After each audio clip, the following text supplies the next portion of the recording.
COVID has had this effect that so many of us have had to go into quarantining, into lockdown. All of our there's so many rules in place, so many restrictions.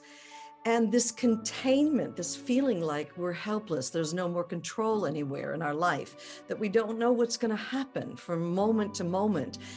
It's pushing our buttons and are uppercoming more deeply buried issues. We are defending against the deeper emotions. And so, one of the emotions that you can take action in is when you're angry, when you're frozen in fear, or you're feeling helpless in devastation and grief. You're not able to take action.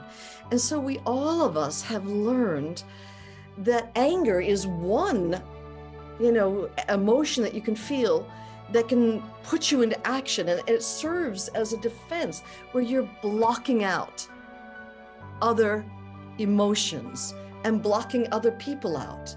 And so this is why so much anger is coming up with our loved ones, with our friends, with people who we consider them to be closest to our own heart.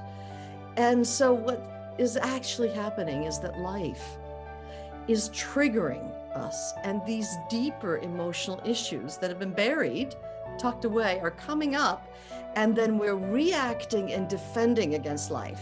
And when the emotion comes up, we look around us. Who's responsible for how I'm feeling right now?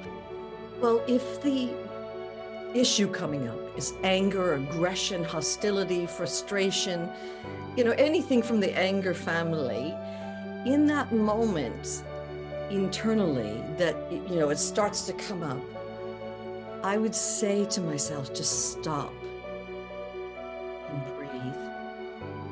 And if this anger were taken out of the picture and I weren't able to use it as a defense or as a cover-up job, if it were stripped away, what is the real feeling that's here? What am I really avoiding feeling? And if a strong feeling, in my case, it was, the fear, the devastation, the helplessness comes up, then I would recommend for that person to, later that night and at a more appropriate time, sit down and just close their eyes and just to welcome this feeling to be allowed to come up and just to embrace it with acceptance.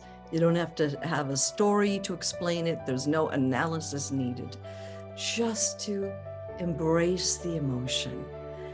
And if you really wholly open with an emotion, it may carry you to deeper and deeper emotions.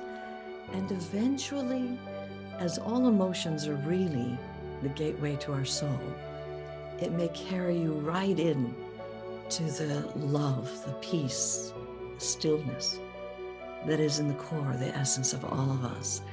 And so all emotions to me are really an invitation to get real, to drop the stories, let go the avoidance strategies, and just to open and feel.